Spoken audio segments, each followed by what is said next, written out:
Hello, welcome to Warrior Whispers. I'm John. I'm the author of Cedar Grove MacArthur, the Spy of Spies novel, and also the author of Tasking of Leadership, Military Training and Education. Not sponsored or endorsed by any military branch of service or U.S. government agency. I hope you all woke up this morning with some energy and clarity, and if you're a person of faith, said your prayers not only for yourself, but for your family, loved ones, friends, co-workers, and especially for those around the world. Wow, what a beautiful, beautiful day here, August 8th on the East Coast. Sunny, 82 degrees, already humid a little bit, rain's coming in later. But before that happens, get outside, go for a walk, go for a run, go for a jog, go for a bike, go for a hike, go for a swim. Remember, life's about forward progression and all that you do to reach your goals and dreams. And when you see them, snatch them, hold them, and always be moving forward with them, and you'll be effective in all that you do. Wow, what a great, great day. What do I have for you? Well, your emails, right? I got a lot of emails about the Tasking of Leadership books that I write. You want to know just a little bit more, a little bit what it's about, and I get it.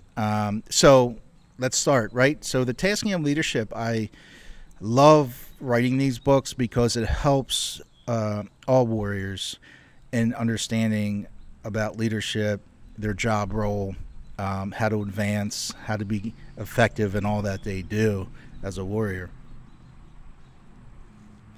And that's really, really key, right? That's key in all that we want to do as warriors, be effective, right?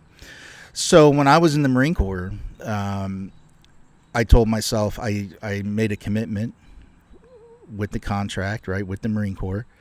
And since I'm signed the contract, right, and I'm in the Corps, I might as well be the best of what I can be, right? Do all that I can do in my honored contract, right? So what does that mean, right? And so it takes a little bit to figure it out, right? Boot camp is just, you're not going to figure anything out in boot camp because the boot camp has one purpose and one purpose only, and that is to mold you into what they want you to be as a Marine, as a warrior, and that needs to be done, right? So you can't really try to figure anything else out in life or in your aura. It's about becoming a Marine in the way in which they want you to become. So that's a lot mentally, physically, and I guarantee you're not going to have time to think about anything else. But once you're in training, and once you leave boot camp and go to your school, and once you finish school, go to the Fleet Marine Force, which is your duty station, you got to start figuring out where you want to be in the years left of your contract, right? Where do you want to be among your peers, among your group that you graduated with, or in that year? And where do you want to be as a warrior? Do you want to always be that ground pounder that just charge and nothing wrong with that, right? I love it, right? Do you want to be in a position a year from now, 2 years from now, in a leadership role where you're just going to start assisting and making and implementing things for your team, for your platoon, for your company, for your squad, for the battalion, for the regiment? Where do you see yourself in there? But you can't get too far ahead,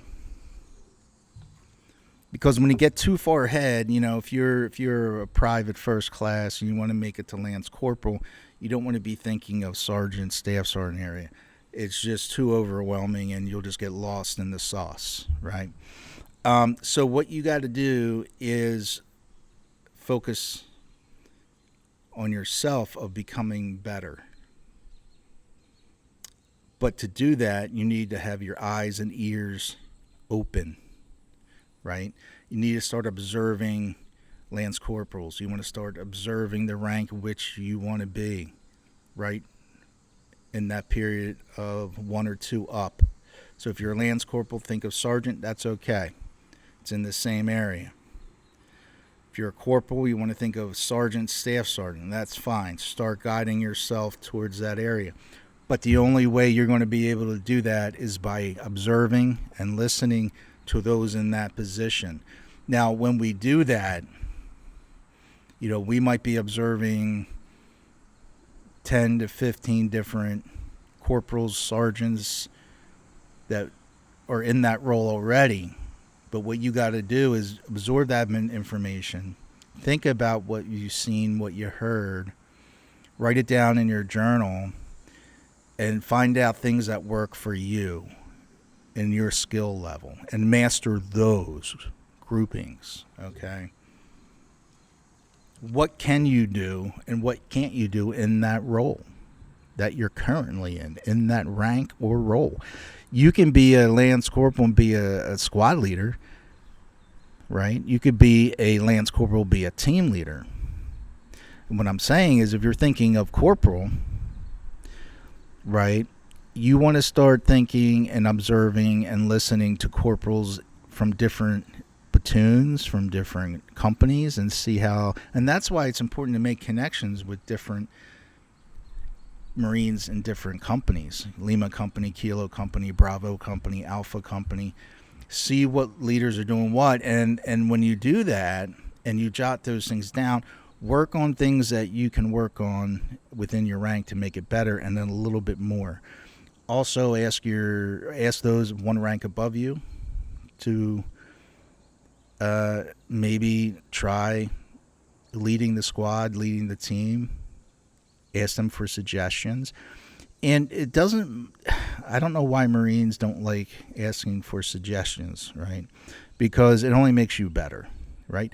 I'm not saying when I listen to my leaders and they gave me suggestions, I might have took to heart 3 of them out of 100, right?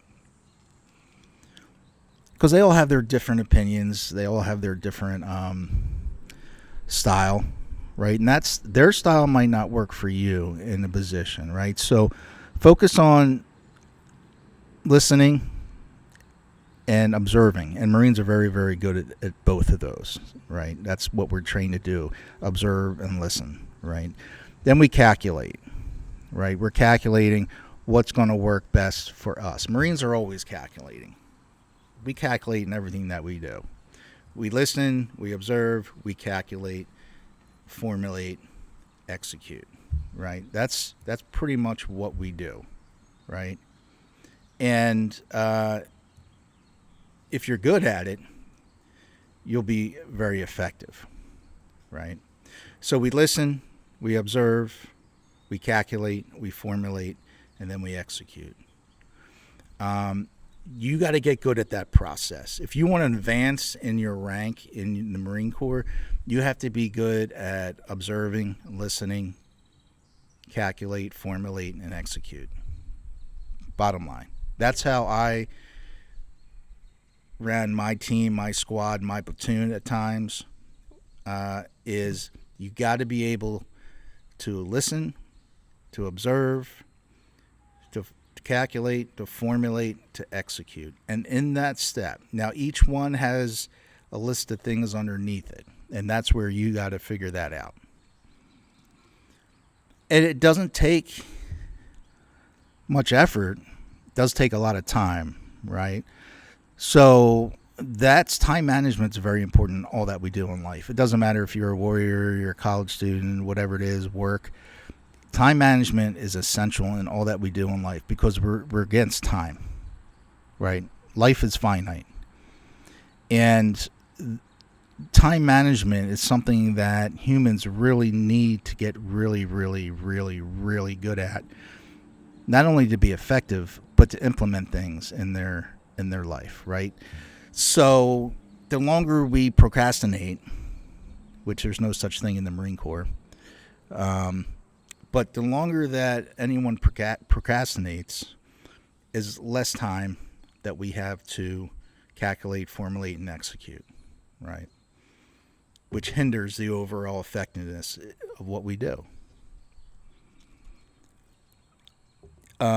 Marines are very good at calculating, formulating, and executing in a short period of time because that's how we're trained. That's how they trained us in boot camp is you listen, you observe, you formulate, you calculate, you execute. It's that quick, right? But to be effective at it, you have to be really, really, really good at it. And the only way you're going to get good at it is training, right? I don't care how many schools you went to. I don't care. You physically got to be able to train to be a really effective warrior. And Marines train all the time, every day, all the time, because you have to make that split second decision. What is that decision based off of? Calculation, formulation, execution. From what? From what you heard and saw, right? From what you observed and what you heard. You got to calculate, formulate, and execute. Like that. And the only way you can do it that quick is if you train every day, right? So the more schools you go to is good. But the minute you're learning maybe primary marksmanship instructor, you're going to combat water safety school, that's good. And you are learning different aspects of the Corps. You are learning different aspects of training, right? Of observing, of listening, of calculating, of formulating, and execution in that role, right? Primary marksmanship or combat waters survival swimmer. But what's essential out of the whole thing is making consistent with your subordinates, with your team, with your company, with your platoon. You have to make it consistent with where you're working in, what group you're working in. And that sometimes it plays a very important role in the effectiveness of the direction that you're going, right? Or in the moment. So when I talk about the tasking of leadership, no matter what book you pick up of those series, it's always about being effective, right? It's always about being effective. I don't care about what other things are going on in the military while you're in there and what's around you. What I try to focus on is you, the warrior, right? Because if you're not effective, the team isn't effective. And if the team isn't effective, the mission or the battle or the war is not effective, right? You operating in those levels are not going to be effective. So when I talk about leadership, I'm talking about you, the warrior. I'm talking about you, how to be effective in the position you're in, the rank of which you earned, right? And let me tell you about rank. You can be a Marine warrior for your duration of contract, but your rank could fluctuate. You're a warrior no matter what. But if you're trying to achieve a rank and you screw up or something happens, that rank goes taken away and you go back down. So that rank is a floating rank, as I always call it, because you can go up, you can go down, you can be, all sorts of variables can make that happen, right? A promotion or demotion. And I've seen leaders that were sergeants, staff sergeants, gunnies, demoted, right? But they still held a leadership position. And why is that? Because they are effective, right? Because they're effective. I knew a staff sergeant when I was in who screwed up, demoted to sergeant, but he still held the job as a staff sergeant, but got paid as a sergeant. And that's because that warrior was really effective what he did. So don't always focus on the rank, is what I'm trying to get to you here. Always focus on the effectiveness of your abilities. And if you do hold a leadership position, right, you do hold that standard and earn that title or that rank, you have to maintain it and you have to surpass it at some point, right? I love the corporal rank. When I first picked up corporal, I had a lot of discretion with a squad and sometimes with a platoon, right? And that's key because you have a lot of discretionary maneuvers in that rank, okay? And you can sometimes make subtle mistakes and still be okay. Major mistakes, you're going to not be in that position for long, or even maybe that rank for long. But there is room to, because they know you're growing. They know that the corporal rank is the NCO, the corporal rank of starting an NCO baseline there is the most critical rank in the Marine Corps career. I'm going to tell you why. Right? It's not sergeant. It's not staff sergeant. It's corporal. Right? Between corporal and sergeant is the most two important roles that you will hold in the Marine Corps. Once you get past sergeant, now you're going into a staff NCO position. Staff leadership, which means kind of like senior leadership in a way.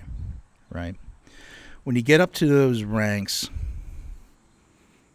you're pretty much till your next promotion, right? But when you get corporal, to make it to that sergeant is critical, and it takes a while. If you're going from corporal to sergeant, depending on what job position you hold and how many bullets are open for that rank, the next rank up, but when you hold that corporal position, it is critical that you be effective in all that you do in that rank, because that's going to determine your career. And a lot of people go, oh, really? Yes. Corporal is where you're now going into the non-commissioned officers area. It's a leadership position. It's a junior leadership position. And with anything, what do you think that happens in that junior leadership position? All these eyes are on you, the corporal. And they're picking out of a fishbowl who is the most effective corporal that we want to represent the Corps. And that's very, very intense and very, and I know a lot of corporals that just didn't make it to that sergeant spot. I know a lot of corporals that got demoted to lance corporals. I know a handful of corporals that got relieved of their leadership duties, still maintained the rank of corporal, but were no longer in a leadership role. And people go, how's that happen? Well, if you're a corporal, you're in charge of a squad. Sometimes a period of time when there's no platoon sergeant, you're in a platoon sergeant role, right? And if they don't think you're an effective leader, you're no longer have subordinates. You're put back into the midst of the team, which just means, you're a member of a team. You're not a leader. You're not a energizer, right? You're not that command. So the rank you still hold, but there's no leadership role behind it. And that's you don't want to be in that position, right?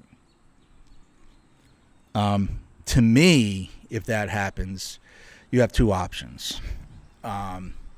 Maybe that's not, if you're in the infantry and that happens to you, you might want to laterally move to supply or somewhere else other than combat role.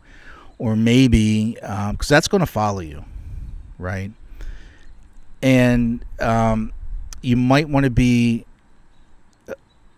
somewhere where it's less scrutiny and eyes on you, the less impact that you could have on a group, which would be maybe supply. It's not that many Marines there. But when it comes to combat roles and a large population that you as a leader are going to be looking over, and they don't think you're an effective leader, you'll just get put back into the swamp, I would say, and be part of a team instead of leading a team. And that's, like I said again, that's a bad situation to be in, and you might want to think of some options quickly. The other way you could do it is try to improve. And that would be my route if I were you. If you're in that position, I would try to accept the fact that what your peers have done, right? and start trying to improve. Start re-engaging with your NCOs, your peers, your leaders, and try to attend some schools. Really, really try to let them know that, hey, I understand that you accept, but I want to improve. That would be the best route to go. It takes a little bit longer. Again, you got to prove, and that's very difficult situation, but it's not impossible. I've seen most just transfer out and they go to a different type of unit. But, so leadership, if you read my series, you will understand the direction of your brain of how to achieve. Now, I don't give you cement information. The information is meant for you to manipulate to your own standards on that, right? So you would have to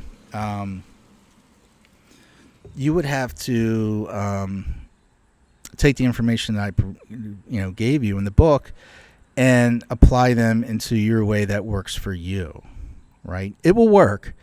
It's just you got to find a way how that's going to work for you and your abilities and in your train of thought, right? So, but the information works, right? So don't think you have to do it in the order in which I provided, which kind of would work best, but it doesn't have to be. It will work either way. You can mismatch them, do whatever you want. Not every leader is the same, right? But the overall goal is the same, if that makes sense. So I teach a lot about that, but mainly in the tasking of leadership is about knowing who you are, how to achieve where you want to be among your peers, among the future of your contracts, how to become an effective leader among your unit and other Marines. And it's very, very, very important that you always wake up and ask yourself every morning, and it's in my books, what do I have to offer to the Corps today? If you can't answer that question, you shouldn't be in the Marine Corps. And I'll repeat it because it's very important. Every morning when you wake up as a warrior, you should look in the mirror. When you're doing your hygiene, look in the mirror and ask yourself, what do I have to offer to the Corps today? And if you can't answer that question, you better start self-evaluating and see where you are in the military, right? It could be the Army, it could be the Navy, but when you wake up, you go do your hygiene, you're brushing your teeth, you're shaving, you look in the mirror, stare at yourself and say, what do I owe, what do I offer to the Corps today? What is one thing that you can offer the Marine Corps, the Navy, the Army, the Air Force? What do I have to offer to them today? And I did that every day in the Marine Corps. And the day that I couldn't answer was the day that I didn't re-enlist. Because when you can answer that question, it is your subconscious saying you had enough. It's enough. And there's a lot of reasons behind it. Don't beat yourself up for it, right? The military, a warrior life is it's extremely difficult.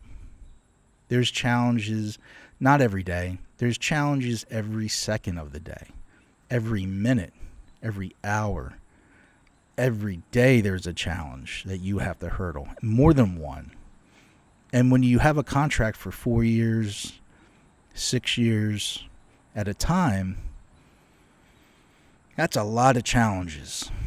And that's a lot of physical and mental strain, stress that you endure.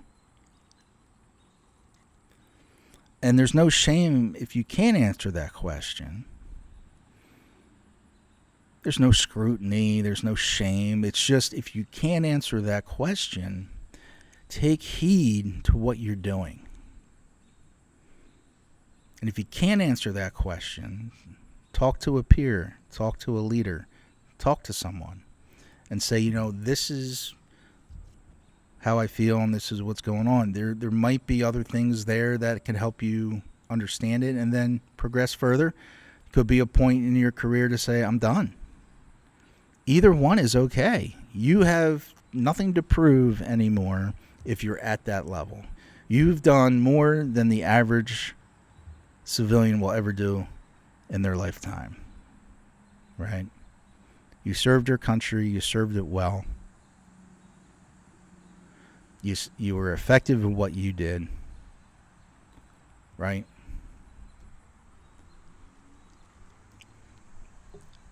And that's okay. So don't be afraid to look in the mirror and not have a question. And I'm not saying solely leave the Corps if you can't answer that question one day. No, I mean, that's a little silly. But if you start to find yourself in a pattern of not being able to answer that question, you really need to start self-evaluating and internalize where you're going as a warrior, right? What are you doing? If you can't answer that question and it's becoming a little bit more frequent, you might want to be careful leading Marines because you can get them hurt or even killed. Okay? There's nothing wrong if you can't answer that question. It's starting to become frequent to have another NCO take your spot for a week, for a couple of days, and just take a breather, right? I'm not saying sit back and relax in your room. What I'm saying is let someone else lead that has the same rank in your team and be like, hey, you can spin it this way. This week we're going to have different Marines lead the team to see how well your leadership abilities are. That's all. While you're figuring things out for yourself, right? But you're still with them. You're still observing them. But you're removing yourself from a high stress and, decision making, but still keeping an eye on your team and self-evaluating yourself. It's very, very, very important that you do that. Utilize it. It works well. I did it once or twice. Get my team. There's a couple NCOs, even if they're Lance Corporals, say, hey, how are you going to handle a platoon? How are you going to handle the squad today? Let's go out and let's demonstrate to us how your leadership abilities are and let them lead. Give them a, training scenario and see how they play out, right? While you're self-evaluating, while you're decompressing and seeing if you can answer that question tomorrow, right? Very, very important that you have the ability to self-evaluate. And I have that in my training, Tasking of Leadership book series, is can you self-evaluate? Because that's very, very important as a leader. If you can't self-evaluate, you can't be a leader. And I know a lot of leaders that can't self-evaluate, and they fail somewhere down the line.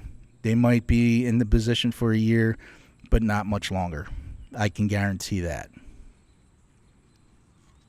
Right? And a lot of people say, John, I know corporals and sergeants and staff sergeants that just, they just know people to get promoted. And yeah, that's fine. I know people that did that. I know people that knew people and got promoted really without really being too effective or being good at what they do, but they don't last long. They don't last long. Year, two. That might seem long to you, but not really. I mean, your goal is to don't be stagnant either, right? And I teach this in the Tasking of Leadership series. When you're a corporal, it's great. It's a learning into the NCO leadership, right? Becoming an NCO.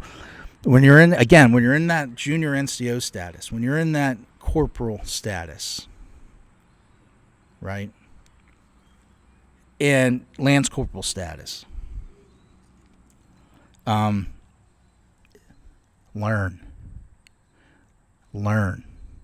Do as much as you can because that's going to help you in promotion. Don't think you're going to stay in corporal status for the duration of your contract or for 8 years. It's just not, there is a time limit of which you need to promote yourself, to get promoted, or they kick you out, right? So corporal might have 2-3 years before they finally say, hey, you're not effective. Your time up in that rank is done. There's no, you didn't self-promote, so, there you go. So that's why it's very, very important yes, corporal's a great position. It's great feeling that you've been chosen to be in a leadership. Well, I shouldn't say that, because the corporals, there's corporals that are not in any leadership position. You're holding the rank, but you're not in a leadership role. So let's make sure that's clear. But if you're a corporal and you get put in a leadership position, a leadership role, take advantage of it. Learn, sign up for classes, sign up for schools, take your team out, talk to your team. That is a perfect time to start really understanding how you are as a warrior, how effective you are as a warrior, because now you're formulating, right? You're calculating your team and you're assessing them, right? When you calculate your team, you're assessing them, their weaknesses, their strong points, right? Their job roles, and sometimes you move warriors around to different job functions within the team or within the squad, within the platoon, and you're putting them. It's like a chessboard, right? You're the person moving the chess pieces as an NCO. You got your subordinates lined up on the battlefield. You, the person, moves the chess pieces. You have to know what pieces are effective, what pieces are going. The role is no different as an NCO. The only difference is, can you self-evaluate? Because you're not going to be able to hold that intensity, the stress, right, for long periods of time. You're going to have to know when to decompress. You're going to have to know when to shift focus, know when to allow teams to take your position for a day or two or a week, and do training scenarios to where they're acting as a leader, right? And assess them and their leadership roles. Great. And that puts perspective on you as a warrior, right? Where you are. How well and effective are you as a leader of teaching them, of guiding them, of mentoring them, and molding them to core standards or beyond. And that's the key. So, Tasking of Leadership, the book's out there. I think there's 3 books I have out there. Great information. I hope it serves you well. I hope this answered a lot of your questions in the emails about Tasking of Leadership series that I've written. And God bless you. God bless your families. God bless the Marine Corps and all the military branches out there doing a wonderful, wonderful jobs. I see you guys on the news. Any questions, again, feel free to email me. Click the link on the bio of the YouTube channel. Go to my author's page. But yes, self-evaluate. Remember, a good warrior always observes, listens, calculates, formulates, and executes. Have a great day. Enjoy the weekend.